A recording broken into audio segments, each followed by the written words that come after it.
How much money do you think racism has benefited you in your life? Probably about $371,000 at least. I'd say that's like How the do bare you minimum. calculate that? That being white has given you $371,000. Yeah, so this is certainly a back of the envelope and a bare minimum number. But I went through sort of my life and looked at what my family had given me since I left home, right? It's money they had to spend that was extra. They weren't legally required to be helping me out. And I added that up. And that number is I think it's about 140,000. And then I went and looked through my family's history to sort of be like, well, how likely is it my family would have had that money to give me if we weren't white? The Touré show. Okay, though. The Touré show. Okay, though. That might be the best question I've ever been asked. You're a phenomenal person. I mean, you legendary. I am a fan of you, my brother. 99% of the guests that I have on this show are Black because this is supposed to be a celebration and a conversation about Blackness. But Tracie McMillan has done something really extraordinary with her book, The White Bonus, where she's diving into trying to quantify how much money you get from being white, from white supremacy and white privilege, and totaling it down to a specific dollar amount. She talked to her family and to 4 other families to see how much they benefited financially, economically from being white. This is somebody I wanted to have on the show because she's taking seriously a way of looking at white privilege and white supremacy that is pushing back on it. Quite often when we talk about racism, we talk about how it's bad for Black and brown people. But she said, great, let's also shine a light on how it is beneficial, how racism is beneficial to white people. That was a conversation that I wanted to have. It's an extraordinary conversation. She's a brilliant journalist and she's done an amazing thing with this book, The White Bonus. Let's dig into it. It's Tracie McMillan on Touré Show.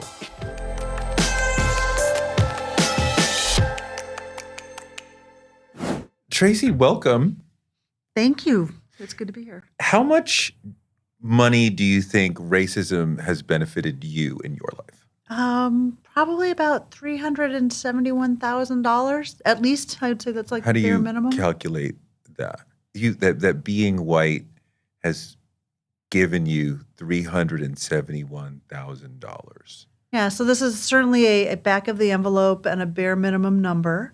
But I went through sort of my life and looked at what my family had given me since I left home, right? It's money they had to spend that was extra. They weren't legally required to be helping me out. And I added that up.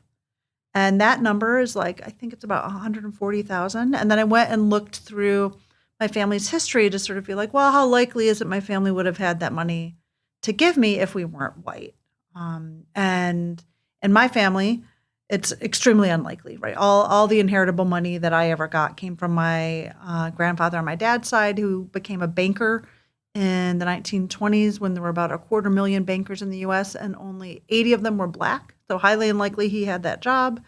And then the other source of his wealth, right, his home, right, had a racial covenant on it, right? So all the money Which means that the seller could only sell it to a white person. Could only sell it to a white contract. Yes, you're only white people could live in that building. And the police could be called and they could come and remove you from the property if you were a Black person living there. Right. So that's that part of it. And then the other 220 some thousand, right? That more comes from doors that have gotten opened for me, I think pretty clearly in part because I was white. So that's stuff like I got a really, at the time, generous job in college working for a wealthy family, where the mom told me she really wanted to, she hired me because she wanted her kids to know somehow that people had to work when they went to school, right? And so there were people who were not white who worked in their household. And what I understood when she was talking to me about this was that she really wanted her daughters to have somebody who looked like them, right, who had to work while they were going to school. Because she was somebody who'd put herself through school, right? And so she wanted her kids to have a relationship with somebody who could sort of show them that. And there were other reasons that they hired me, right? But that was part of how I got that job. So that job paid much better than minimum wage, right? So the difference between minimum wage and what I was earning at the time, it was like $200 a week under the table. This was in the mid 90s, right? Like I started adding that up, right? And so once I take everything all together, right, it's about 220 some thousand for those kinds of advantages I get, as well as the stuff from my family.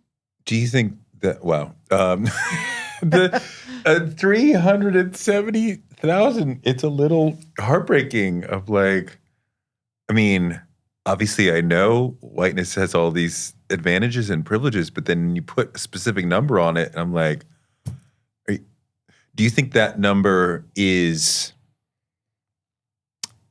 that an average? Like, what do you think other I don't white think there's people any are- way to say how that compares to a lot of other people, right? And social scientists, I think, largely will sort of look at the way that the bonus is calculated in this book and be sort of like, yeah, that's not really going to work out, right? Because what I'm doing here, right, is studying individual families and just being like, okay, well, like, how much has racism benefited you? So much as I can sort of for you and 4 other white families. Yeah, so the book is half me and my family, and then there's 4 single chapter profiles of other white folks around the country, sort of across generations. And one of them is a criminal? I mean, I would say a very petty criminal, But right? he makes a lot from being white. Ultimately, which has nothing to do with his criminality, Right, right? So okay. this is, I mean, But he escapes. right. So like a 17-year-old kid, right, in the 90s decides it's a good idea to go and sell LSD at school. Right? Yeah. So he gets caught. And then when he comes back to school after suspension and he threatens and sort of tries to get money out of the kid who snitched on him, right? Snitches again. So then he's going before a judge in 1994 in a tough on crime district in Connecticut with charges of dealing narcotics on school grounds, extortion, and larceny, right? But he's like a white kid. He shows up in like clean clothes and a button down. His dad is an engineer. His mom works at the post office. They're able to take work off, so they show up at every hearing for him. And he gets given a second chance, right? Which I want to say is what should happen for most teenagers making those kinds of decisions. Yeah. But I mean, very clearly, that's highly unlikely that would have happened if he had been a black kid making the same mistakes. Yeah. Right. And so then he's able, right? I mean, the way I calculated in the book, right? He saves money because he's not having to pay for the costs of being incarcerated, which are significant. And in fact, just after sort of the period that I'm reporting on for him, Connecticut introduced an annual charge to inmates in their correctional facilities where you get charged for your room and board. Right. So like his bonus that I calculate there was, much smaller than it would have been if he'd been sort of threatened with incarceration. But, a big thing that you're talking about here. Well, so the average, what do we think other white people are doing and getting in this regard? Like, do you have any larger sense of what other white people are getting from being white?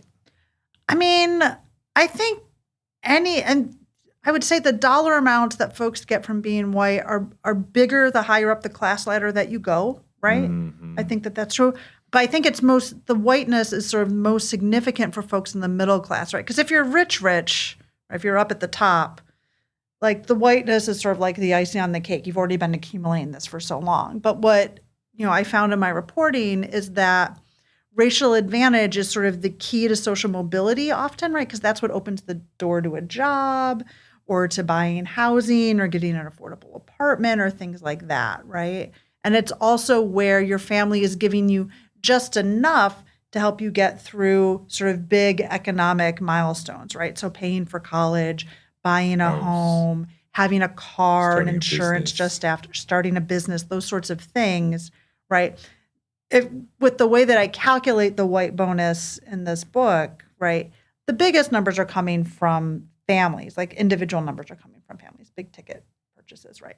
But then everybody pretty much who's white is going to benefit from the stuff that happens out in the social world when they're white, right? Where folks are, like with this kid, right, who'd been dealing drugs at school, right, get given a benefit of the doubt or a little bit of an advantage, right? That you still have to work hard after that door is opened for you, right? But your hard work isn't going to matter if the door doesn't open. I mean, part of your thesis or approach here is that whiteness is advantageous, and let's try to quantify what that is. Because generally the conversation is racism is a barrier or hurdle that Black people have to deal with.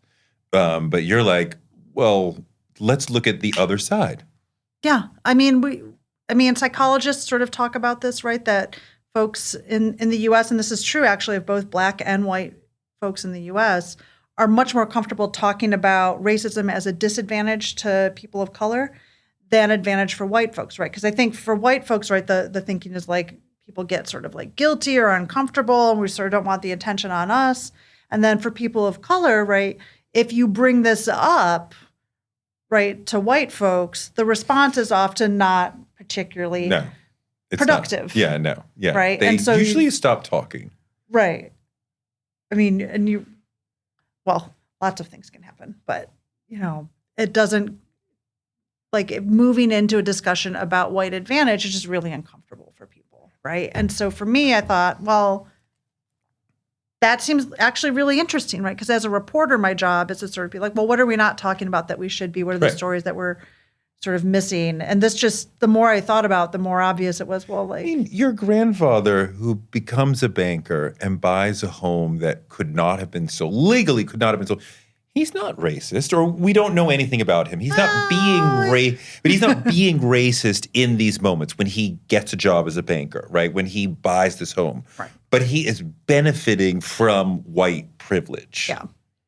Right. So he gets advantages because he is white. He gets these opportunities and then is able to sort of translate that into wealth as he goes forward, right? And then that basic pattern holds up and down the class ladder, right? Because, I mean, I have that grandfather. I have a great-grandfather on the other side, which is blue collar, right, where I have a great-grandpa who came up from the Ozarks during the sort of period of the Great Migration, right, came up to Detroit, got a job in the foundry of a car factory, right? But he gets out of the foundry, right? Occupational segregation, like the history of sort of manufacturing is that Black workers were kept in the foundry, most dangerous, hottest, worst paid job in the factory. But great-grandpa gets out. He gets trained as a welder. He goes on to start his own welding business, and he goes on to buy a home. He spent a long time renting, right, in Pontiac, but goes on to buy his own home, which also has a racial covenant on it, right? And so that family is much, much less refined, than my banker family. But right, that family also was benefiting. You see this a lot when we try to talk about white privilege and white people who are working class, or like, I don't really have much. Like, how could white privilege exist? I have no money, whatever. Nobody's ever helped me. But of course you're being helped by whiteness all the time. Right. Well, and I think it's important always to be honest, too, about how hard economic oppression and hardship is, right? I mean, I think that the reason that white folks who don't have a lot of resources, and I've certainly done this in my life, right, sort of go, oh, like white privilege, what has being white ever gotten me? I am like worried about like losing my home, like I can't afford my rent, like all of that. I mean, it's fair to be like, I think the question isn't like, what has being white ever got me, but like, am I getting enough from this? Because if I'm not getting enough, then maybe it's worth thinking about whether or not I want to oppose this idea of like a racial hierarchy in some way. Because I think the thing that's interesting is that once you open up the conversation about a white bonus, right, then at least for me as a white person, then I feel a lot more comfortable being like, well, and also racism like ruins our social safety net. It's ruining our democracy. It creates all these huge problems. And I mean, I think of it as like a hole that we've just allowed to get bigger and bigger in the bottom of the economy. And white people have signed off on that as voters often because we thought that this stuff wasn't going to be bad to us, right? But what we've done is like created an incredibly punitive system that's harder and harder to survive in, right? And so it's eating up more and more folks. What are white people saying, and how are white people responding?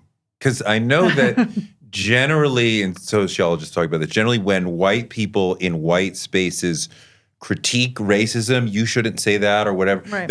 Generally, white people don't say anything. If somebody says a racist thing, nobody says you shouldn't say that. Right. Or if they do, the conversation ends very quickly, right? So they're not really policing each other. But you have come out, like, thrown your cards on the table. Like, I wrote a whole book about how good it is to be white. What are white people saying?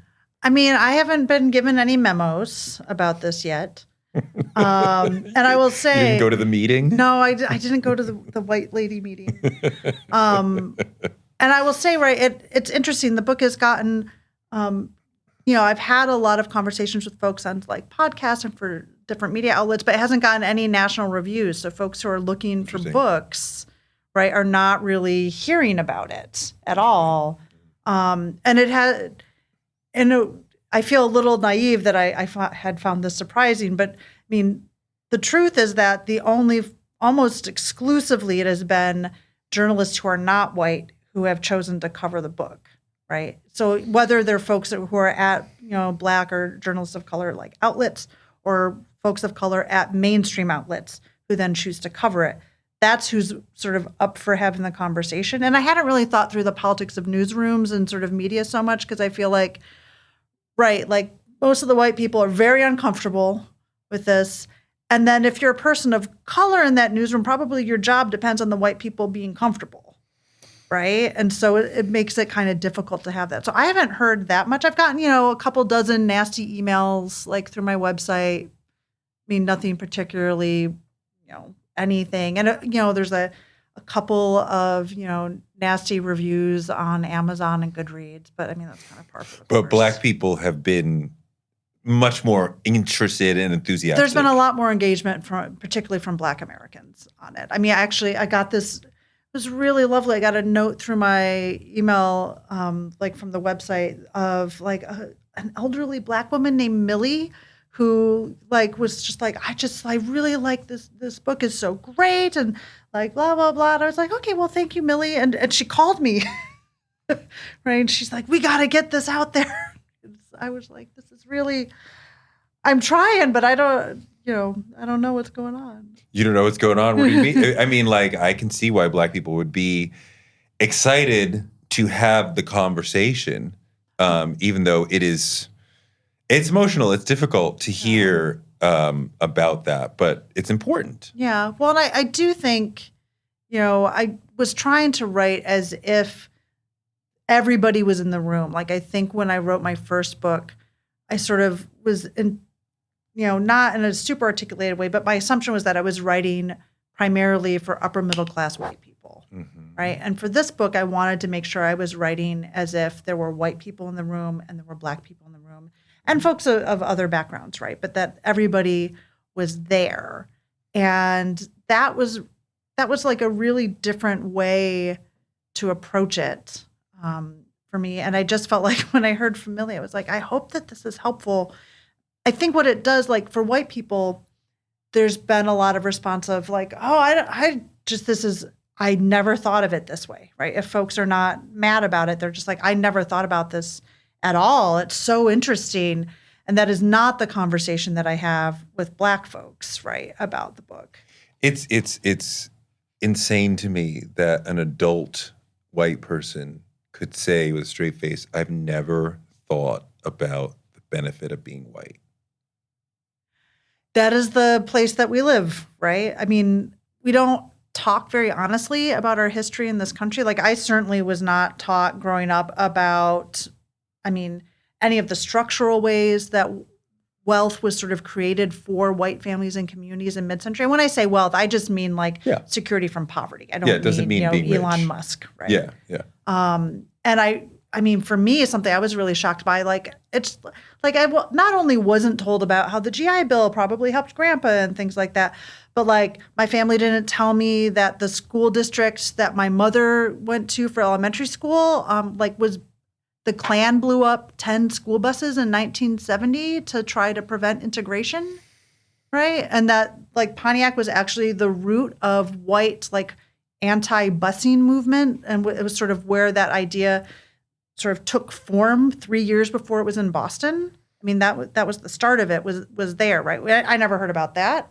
I never heard about how the school district that my parents had moved to when they first got married and that I sort of was going to attend was actually the subject of the first federal lawsuit against a northern school district for failing to integrate. But white people are aware of the racial hierarchy, right? Like Louis C.K. is like, I'm not saying being white is better, makes you better, but it is better, right? And all the white people love, like clearly it's, I mean, like, right? I mean, they all know that. And they never take a moment to think, well, how does it benefit me? No, I don't think Americans in general are particularly reflective all of the time, right? Like, I think we talk about what it means to be a woman and how that is a challenge in life. You know, I think men are generally aware that being a man is easier, right? And wouldn't trade places with a woman because being a woman is harder and more is expected of you. But then when we come to race, we're all aware being straight is easier than in life than being gay. It's harder, right? But then when we come to race, they're like, we just don't think about it.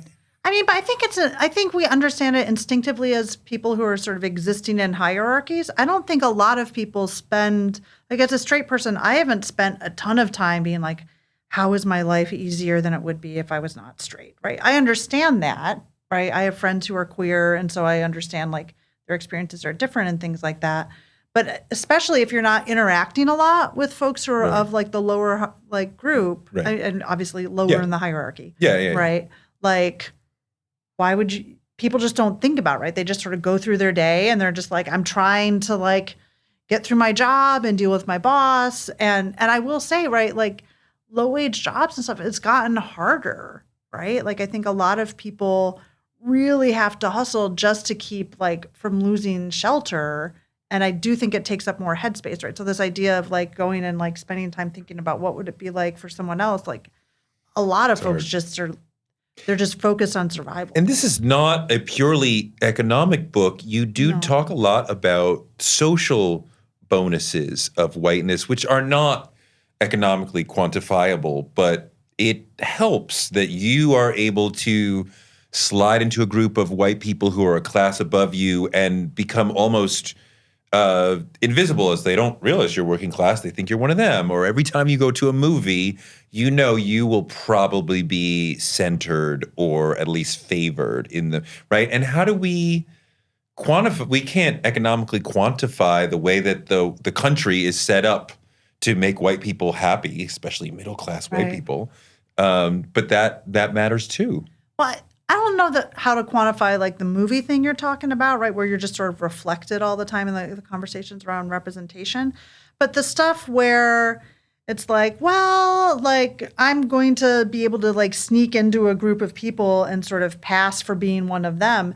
That is very like, you could figure out how to quantify that because that's what gets you jobs, right? That's what opens up investments for your projects, right? If you want to do a restaurant or a movie or something where you have to get an outside investor, all of that stuff depends on sort of social interaction, right? And so this idea that like, I look like one of you, right? Like that can totally pay off. I mean, for me, it's always been really weird as somebody who comes from like a rural Midwestern background. I mean, I've been in New York now for like 30 years, but like, you know, I landed on scholarship at NYU in the 90s.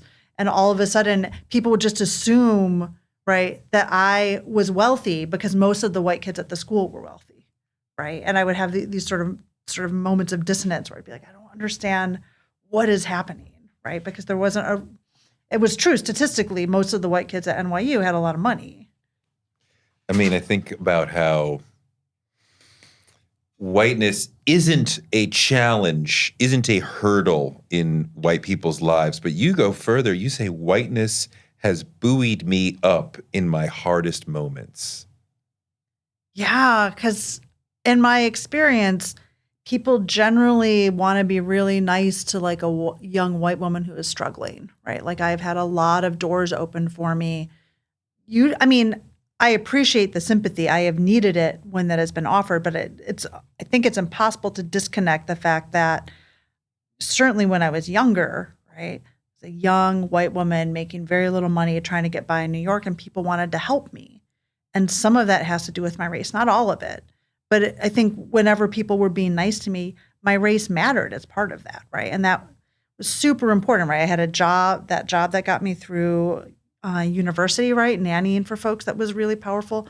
The internship I had at the Village Voice, right? My mentor, who also, has phenomenal racial politics and was like driving around with like Black liberation folks.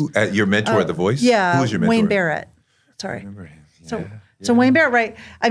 A very verified like anti-racist person, but he also was incredibly paternalistic and sympathetic to me because I was putting myself through school, right? And I think some of that was because he had and I've had this experience with a lot of like white men, they could look at me and see me as like, their daughter, right? Their niece, somebody that they were trying to help, right? And that is lovely, and it also has financial repercussions.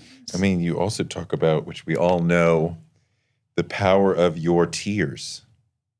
Just being your ability to safely express anger in public or to prompt sympathy with your tears. And Black anger or tears are not nearly as respected as, especially from a white woman. Right.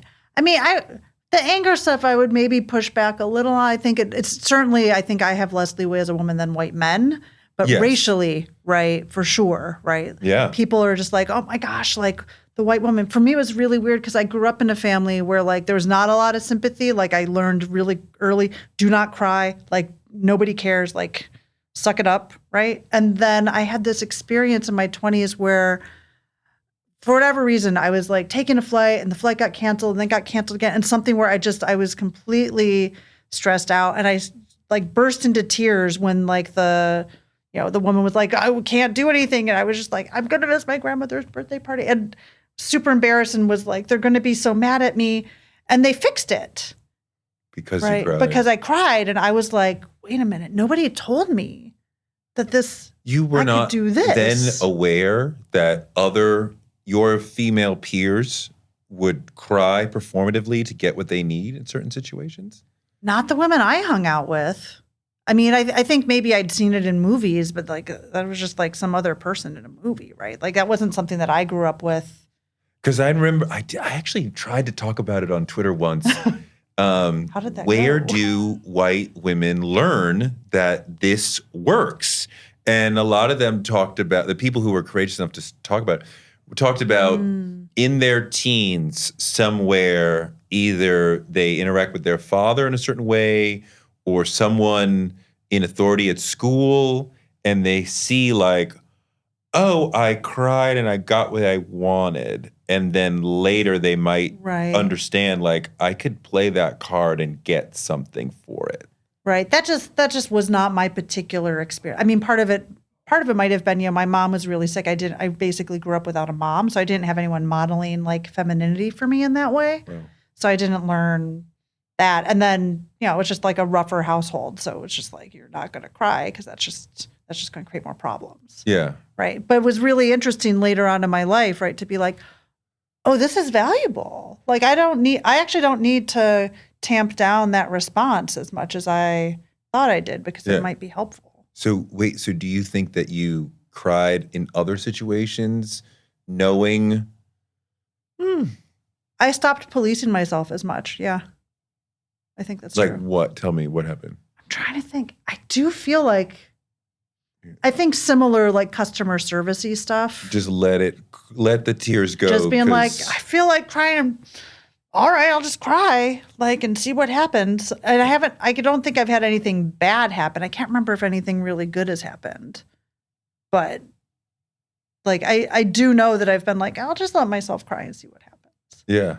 But I wish I had a good anecdote for you. Because I'm embarrassed that that's true, but that is true. So. No, it is. And again, things that we can't quantify. But yeah, racism helps me just as it helps nearly all white Americans. There's a time when I think that sentence would not have been controversial.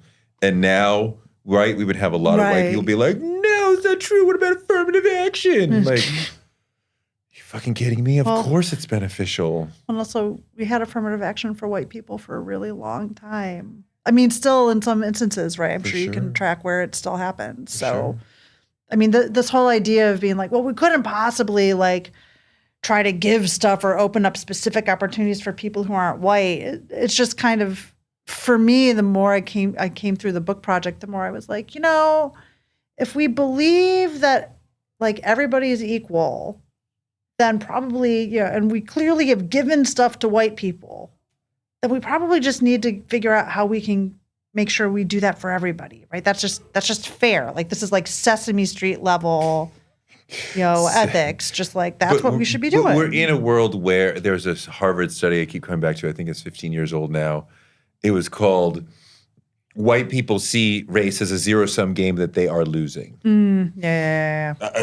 I mean, that's insane, but that's what they see. And any advance for Black or brown people is taking something away from them. So, of course, the resentment would rise. Right, because there's this understanding that of the hierarchy as just the only thing that matters is your relative position, right? And so it just matters that you're higher, not that like how much money you have necessarily. Is that what whiteness really means? That I am in the dominant group? Yeah, probably. I think so. I would have to think about that. I mean, more. I have very few white people on this show. And Black people, I generally come around to the question of what does being Black mean to you? And it's a relationship to culture and the community and the ancestors. And I feel like whiteness isn't really that, and it doesn't really bind you, right? No, you're saying no, right? No. So what does whiteness mean? I mean, I think you're right. It means that you are part of a dominant group that you didn't choose, right? You didn't do anything to join it, but you have been designated into the dominant superiority. Group.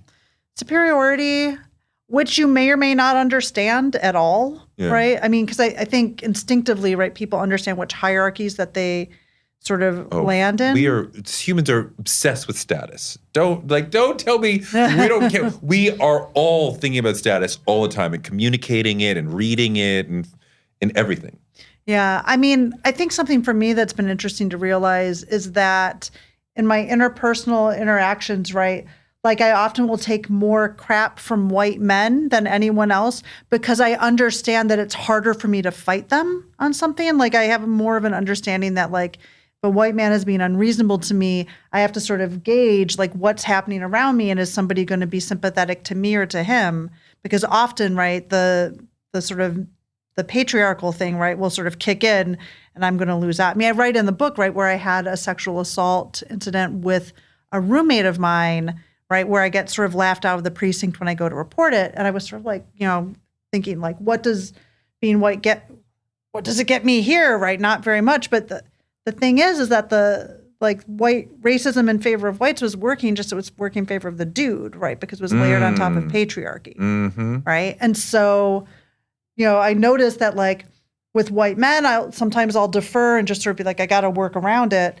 But with other folks, right, so like with you or with like Black women, right, I'll be like my feeling pretty much at this point in my life is that I'm equal, right? So I don't take as much. I don't think that I abuse it. I certainly try not to, right? But that I don't defer in the same way. And that's been like an interesting thing to sort of notice in me because I don't always do it. It's not usually conscious in the moment, right? It's something I reflect on later. You make me think about how white women in general are complicit in white male racism. I just posted this sister the other day on Instagram who was saying, white women are Dr. Frankenstein and they nurtured the monster and they created the monster and they let the monster do what it wants to do because if they stand beside it, then it benefits them, right? Dave Chappelle talks about, like you were in on the heist, you just don't like your cut. But like you were part of the group that, there's a lot of ways that like, you're like, yes, the white men get the most of it, but your proximity to them benefits you immensely. Yeah. And for a long time in the 20th century, like I just sort of put this stuff together so it's not in the book. I think it was like the 60s or 70s before women, right, could have their own bank accounts and credit cards, right? And so that stuff gets sort of encouraged and built in, right? So like my grandmother, whatever she thought about what my grandfather was doing, right? What is she going to do, right? She can't go and live financially on her own, really, unless she's willing to go out there and be really, really poor, right? And so you see those systems get built up like that. I mean, I think for me, it's important, like now in my life, to speak up as much as I can when I can. And, and just sort of, I don't mind being a pain in the butt to people anymore. Right? Well, I think we should be a pain in the butt, as you say, to white people as far as waking them up. Yeah, well, and pushing to be like, no, this matters. This is important. Like I live in Clinton Hill in Brooklyn, which I've lived in that neighborhood for almost 30 years, but it's gentrified phenomenally. Yeah. And, I just sort of, I knew a bar owner who told me that he didn't hire black people, right? Openly told me this. This is like 10 years ago. And I was just like, oh, and I tried to argue with him about it because I was very naive and I thought I must not have understood him correctly, right? And so we go through this whole conversation and he was just very clear, right? Like, nope, he did not hire black people. That was on purpose. And I was like, because why? Right. Because those were not the people that he wanted in his restaurant. Or in he didn't his want bar. them he didn't even want him in the restaurant at all. No, because I was trying to argue with him, right? I was like, no, of course I was like, you can find attractive black hipsters. I was like, they could come in here. And he's like, no, that's not the look that I want. It's not the look in Brooklyn. And I was like, right, like you have to actually be pretty intentional in Brooklyn to not hire black people, black and brown people, right? Like if you walk into a restaurant and all of the front of the house staff are white. Yeah. They did that on purpose. Yeah. It's not like no black or brown person ever walked through the door looking for a job. Right. Right. And particularly, so at the time I didn't understand how social media worked. So I would like sort of just tell everybody I knew. Yeah. I'd be like, don't go to that bar. Don't go to that bar. And I was telling a friend of mine who was black about this.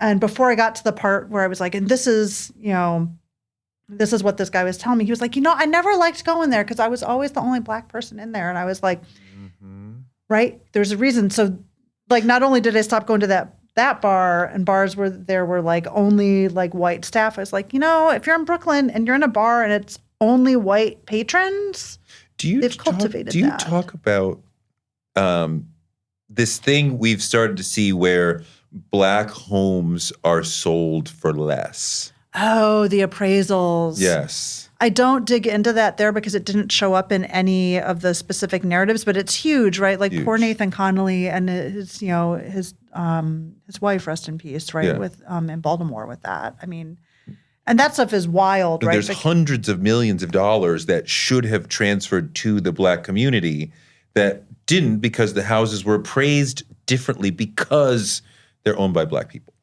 Right. Crazy. Yeah, and I don't think anybody has crunched the numbers on that yet, but that would be a fascinating study, right, for somebody to try and quantify what that actual number is, right? Black-owned homes and sales and all that. It's a very courageous book. At one point you write, there is a relief I feel when I listen to stories of how racism hurts people who don't look like me. There is the relief of absolution in exchange for having borne witness. I saw it, I listened to it, and the relief of maintaining my innocence. I didn't do it. Most of all, there's the relief of having kept the focus off of me. So you were a good ally in that I sought it, I discovered it, I acknowledged it, I heard it, I told other people about it, but it didn't hurt me. Yeah, and that comes too right out of my work as a journalist, right, where my job is often to sort of think of myself as bearing witness. And there are important things about that. But at some point, you got to be like, well, but maybe we could do something about it, right? Maybe I should stop just talking about how bad this is and sort of patting people on the shoulder and saying, well, I'm so sorry about this. But when I'm the one who's benefiting from it, right, it's kind of hollow. And I think it's much more comfortable, certainly for white folks to proceed in that manner. But for me, it just started to feel like BS. I feel like there was a learning process for you, or you learned, like you set out with an idea, but then you learned, like what did you learn out of researching this?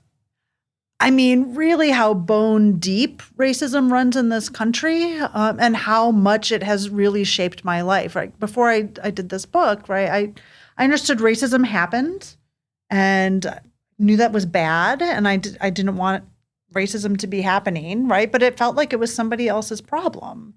and it's actually my problem, right? I think often folks think that they can never critique a system that benefits them.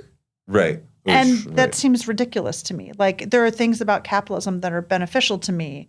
I can still also talk about the ways that it's hurtful to people in places. And like, I think white folks need to get more comfortable with the idea that, like, yeah, racism helps us in some ways. And there's also all these awful things that it does to people who aren't white, as well as, and I write about this in the book, the cost, right, of sort of eviscerating the safety net and sort of poisoning our democratic politics and making all that stuff. And more and more people are getting hurt by that stuff at this point, I think, that are directly benefiting financially, right, from racism. Certainly that's true on the lower part of the economic spectrum. I think I feel the inverse. I mean, like I want to have the conversation because I want it to be recorded.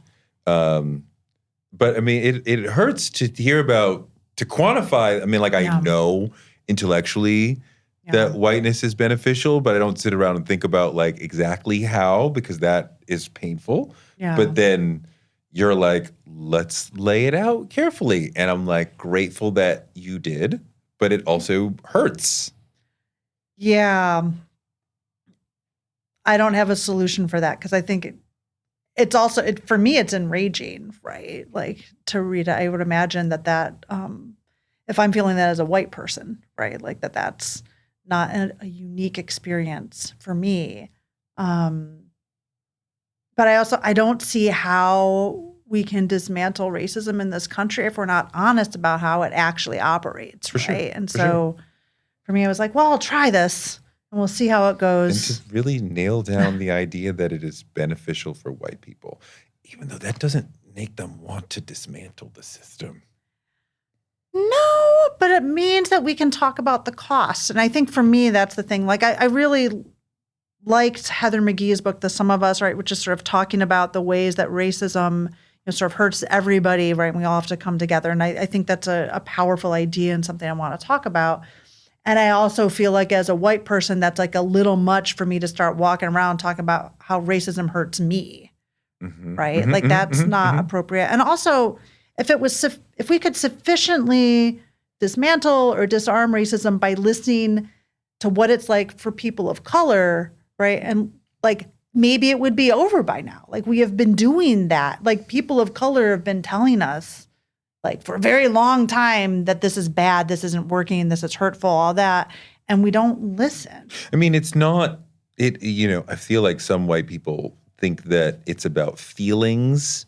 And if we just stop feeling certain ways about each other, both sidesism, then racism would be over, without understanding you have a multi-generational head start on me. And even if you say, I accept you completely as a black person, like, okay, but like, you are benefiting from things that your grandfather and your great-grandfather did, and I am not. And like, just that you like me now, or you accept me, or you're colorblind, which is like, please don't say that. You're still benefiting.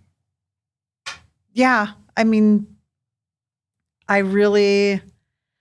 for me, I'm interested in the structural conversation a lot more interested in structural conversation than the feelings. I'm kind of over worrying about my feelings, or even like my personal like racism, like the pieces of it that still sit there. Like, that sucks. I don't want to do that to people or remind folks of that. But frankly, like, racism wouldn't be it wouldn't be the problem that it is if it didn't have a material effect, right? If it was just about our feelings, that would be the same thing as me like going up to somebody and being like, I don't like you because you have blonde hair, right? Right. So like, we have to have this structural conversation. And for me, I wanted to try and lay out a way for us to think about that, and acknowledge that there's the feeling stuff, but I'm more interested in the structure. Is the answer reparations? I don't see how we can oppose reparations given what we've done in this country, right? I mean, I don't think I'm in a position, I haven't studied like reparations specifically as a policy thing to say like, yes, do it this way or that way. But, we very clearly have invested large amounts of public money in white families and communities and given them the resources to be able to sort of continue on like going forward and be comfortable, I think it's only fair that we should do that for everybody, right? That's what our founders wrote about. If we take them at their word, that's what we should be doing. It seems that it would be difficult to ever undo the massive wealth inequality that we have without some intervention from the government. I think that's true, right? I think that you have to have some kind of government intervention if you're going to close the racial wealth gap. I want you to take this further because this is based on five case studies, including you. And I want to see you turn this into like 1,000 case study book or a 5,000, not this, like your sequel. It's a big book. Like we go much further, right? We try to figure out even more like how beneficial, because you get one picture from 5 families. What is the average of the 5 families the 5 case studies in this book? Do you even know? That's a good question. I do not know. Yeah. I mean, there's an appendix. There's tally. There's an out, appendix in the back. You can tally it up. But it's all 6 figures for all of them, right? I think so. Yeah. I think the Mississippi girls might be a little under. I don't know. But I would say at least. I think it ranges from around 100. My number is the largest. I think because. I don't know that that's because my family had so much more advantage. I think it's just that I had more access to more information. Yeah. Yeah, my God, if you could do this sort of a study on like statistically significant group of people, 1,000 families or whatever. Right. Like, well, I have a template for a white bonus estimator. So it would be like an online calculator that would walk white folks through sort of how to run the white bonus the way that I did in the book. So I'm trying to figure out how to fund and support that and figure that out. And, if I was able to get like an academic partner that would sign off on this, which is, we'll see if that could happen, right? I think there are interesting ways that we could use it for research, right? So you'd have to clear people's data. White people have to contribute to your study, right? And you talk about, I found some middle-class people who would talk about it. Struggled to find working class and wealthy class, ownership class people who would even talk about this. That is true. I mean, some of that is, I think, just the time limitation, right? Because this book was delayed by the pandemic. So by the time the pandemic was over, because I was like, I cannot do this book over Zoom. I have to go talk to people in person, right? And so by the time we got there, right, I was on a very tight schedule, right, to report out these 4 profiles. It was supposed to be 5. And so the easiest thing was just like, who will talk to me now? So like the Pittsburgh profile, I think it took me about a month to find that person. Some of the others were quicker, or I knew them from before and things like that. But a lot of people said, no, I don't want to talk about it. Yeah. A lot of white people don't want to talk about it. Especially, I think, folks who have enough money that they really sort of want to make sure they keep that under wraps. And I do think for like really low income white people, it's really hard to see where the benefit is because their lives are really hard, right? So it's true they'll get some benefit, right? But their lives are very difficult. Their lives are hard, and that sort of Appalachian or working class white person is the person that people always want to point to of like, well, where's the white privilege for the white coal miner in West Virginia? But like, he's not black. You're like, I guarantee you there is some advantage that guy has gotten or that woman has gotten because they are white. It might be really small, right? In terms of like just interpersonal interactions, it might not translate to a really nice life. Right. Right. But there will. Well, I feel like whiteness is always potentially beneficial. You, Jill, may know better how to use it than Jack did. But like, just because Jack didn't know how to work his white privilege doesn't mean it doesn't exist. You both have cars. I don't even have a car. Right. You couldn't afford the gas. You couldn't put gas in your car. You didn't know how to drive your car. Well, that's on you. But just because you were given an advantage in a race doesn't mean you're going to win. But it's clearly an advantage. Yeah. I mean, I think about this a lot in terms of folks who've experienced downward mobility, right? Like white folks where it's like, well, like my grandpa had the GI Bill and then like we ended up having like a bad thing happen. And you're like, well, because it's not 100% one-to-one ratio, but like grandpa got to buy a house at a really affordable rate, like when the country was like creating home ownership. And very few black people got to do that. We did not do. See, and like some white people may not understand, when you had a difficult time, you probably had family members who could help you. Not that they're all rich, but they all had something, right? Yeah. And for a lot of black families, there isn't anybody else who could help you with much more than just a couple of scraps. Most of us black people don't have the relative who can come in with, here's $20,000, like, to help you get out of trouble, start a business, whatever. Like, it's asking a lot, and not that every white person has that, but a lot of white people have others who can help them out. Right. Well, white folks who are in the middle class have that, right? And the white middle class very much reflects government policy and sort of practice that government allowed, right? And so that, I think, is where that advantage really comes from. I mean, for me, we talk about, I should say, like the $371,000 thing, right? That's all adjusted for inflation, right? So the amount of specific money, right, was lower at the time because it was 30 years ago and whatnot. And the thing is like, my parents directly have only given me they gave me $3,000 towards my college tuition. There was like an interest-free loan for $10,000 in my 30s, right? But not huge sums of money. But the big benefit for me from my parents is that they don't ever need money from me. Right. Right? Right. They take care of themselves. And I think a lot of white middle class folks sort of gloss over that. Like we think that like, oh, well, I had a work study job during school, or I didn't go on vacations on summer break. I was working, right? But the fact is like often our families are not depending on us, and that opens up so much potential for us. Like as we leave college, right? It means we can focus on building our careers and our lives, regardless of what it means for our economics, right? As long as we individually can get by, right, we're going to be okay. Because that's certainly how my life has worked. I've gone through periods where I've been earning like under $20,000 a year. I can make that decision because I only am responsible for me. Right. A lot of black people have what they call a negative inheritance, that they have to take care of their older parents, aunt, uncle, what have you.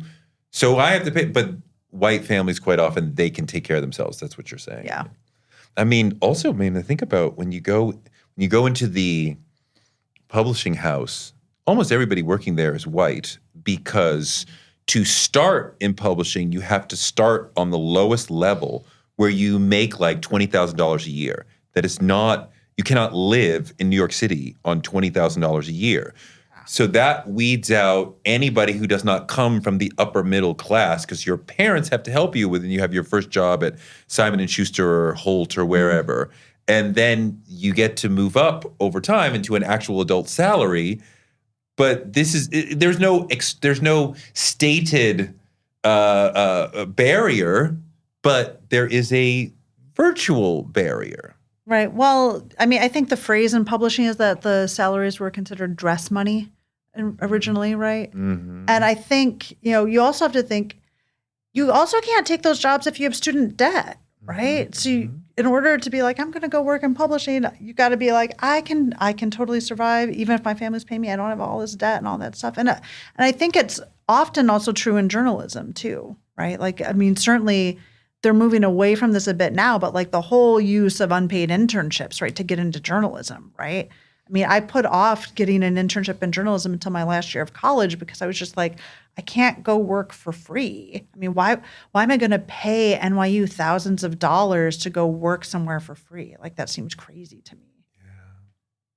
Yeah. What do you want to do next with this data or this concept or this way of looking at race? I would really love to build that white bonus estimator, right? Like, I think that would be really interesting. I'm interested in trying to see if journalists want to talk to me about this, right? About reframing some of the ways that we think about race and racism in the country, because I think it could be really powerful. And I also just want to take a nap. Why do you want to take a nap? Because I worked really hard on that. How long did it take to write this? That was 5 years full-time, and more than full-time labor. I'm very lucky. I have a partner who basically like did all of the cooking for like the last 2.5 years. and put up with me being like, okay, I'm going to be like working until 11 o'clock every night, like for the next 6 months and things like that. I would like to do more journalism. I do a lot of work actually around the social safety net, and work as an editor for Capital and Maine on worker organizing. So, sort of doing more journalism and then figuring out just sort of how this book can be helpful for people. Yeah. And sort of, I think there's ways to take this concept and this way of looking at race bigger. I welcome your thoughts. I mean, like I said, scaling it up, a 5-person study or a 5 case study is totally different than like a 1,000 case study. I don't think you need to look at an equal Black person and white, like you don't need to do that. Like just getting data on how it helps white people, how race helps white people is immense.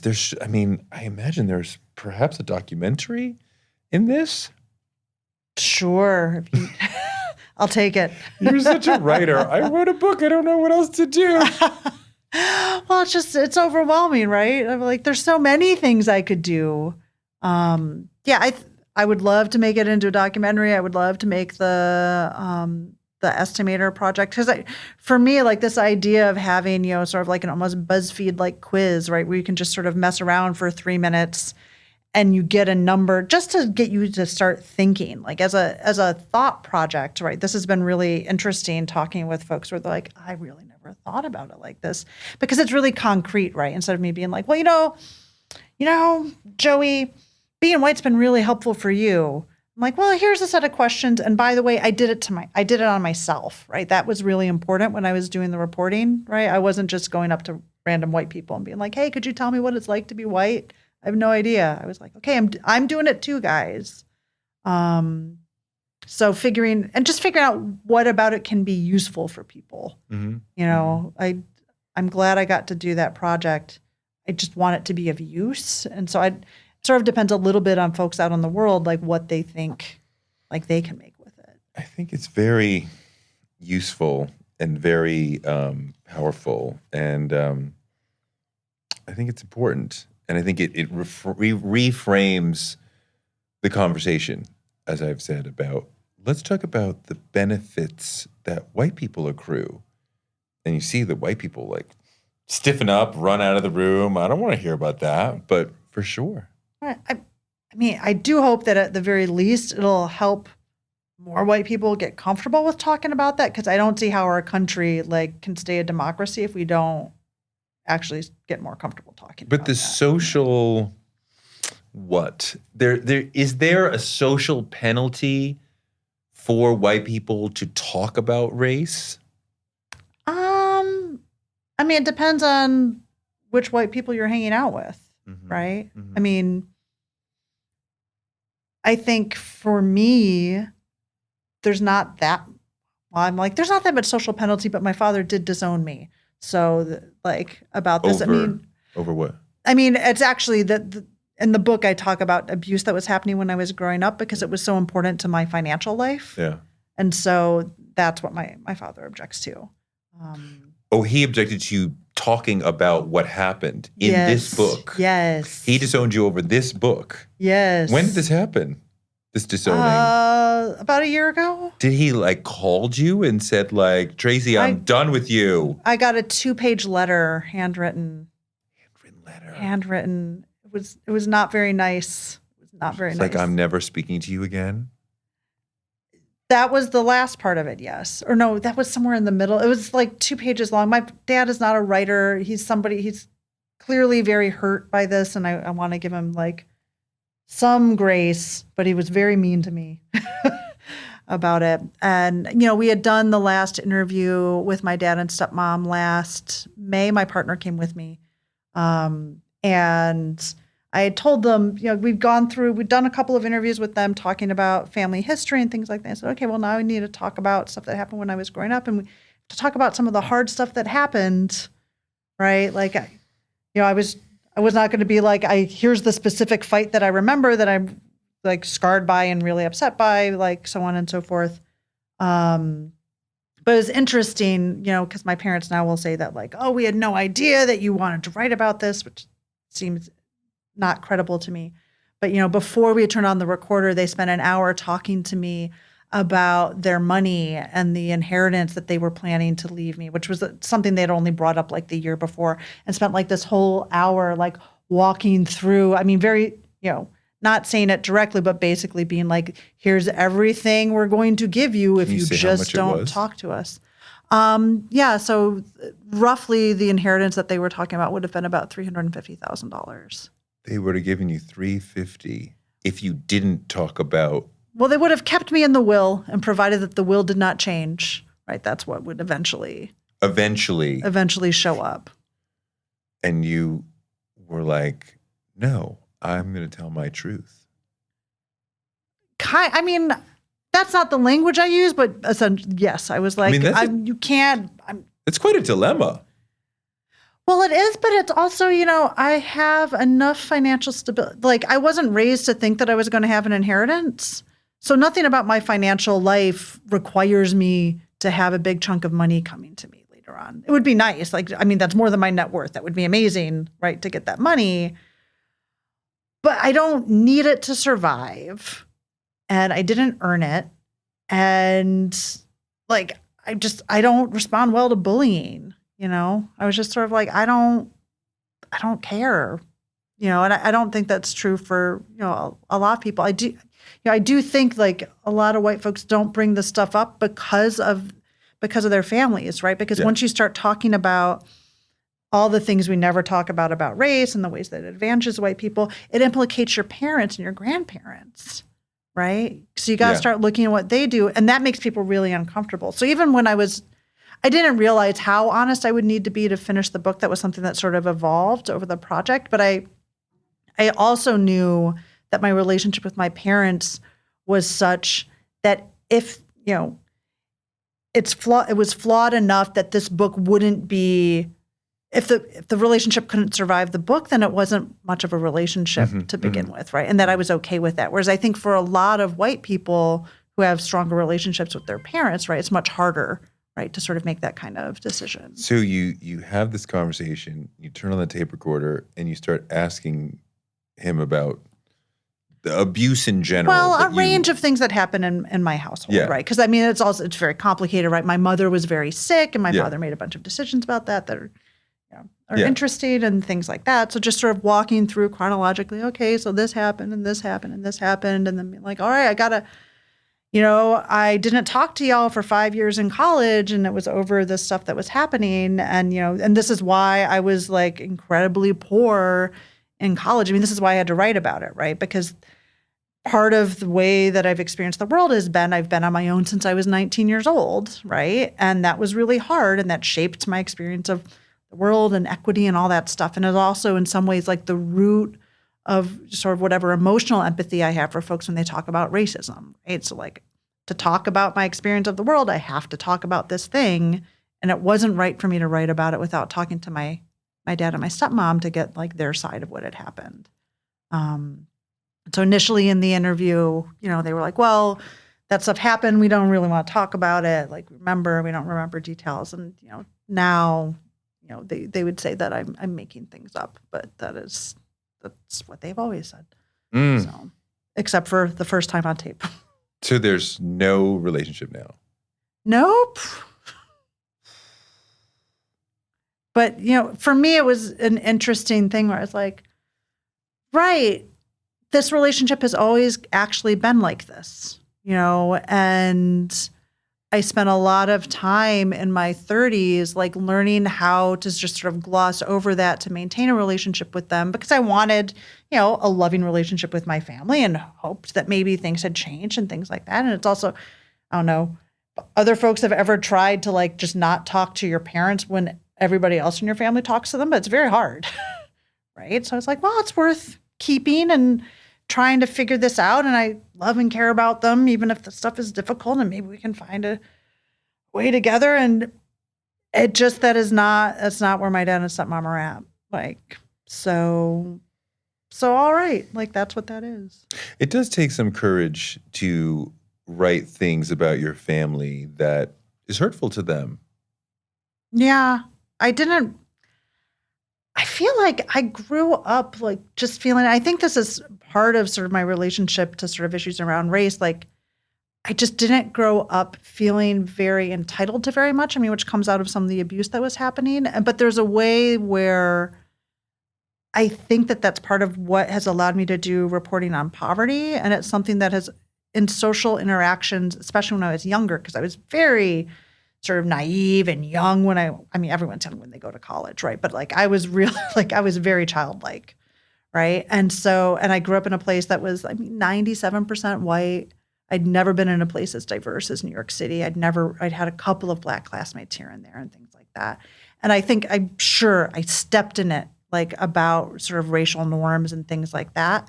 And generally speaking, people were pretty kind to me. And I think it's because like, I don't have much of a sense of entitlement. The minute I screwed up, I would be like, oh, I'm so sorry.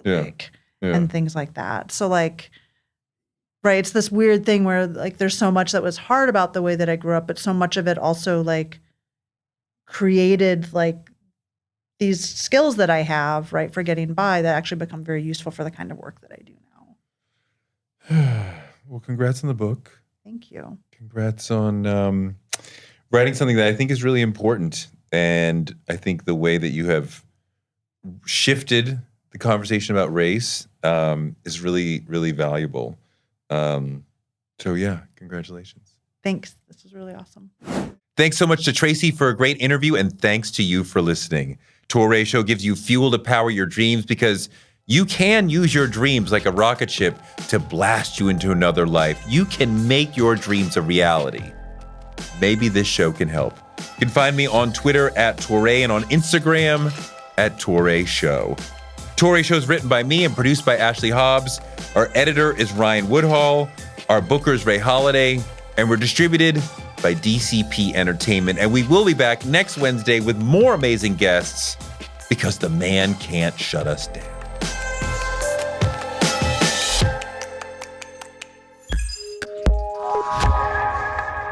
Hey, if you like what you saw today, be sure to check out more Touré Show content right here. Don't forget to click that subscribe button for more Touré Show content every week.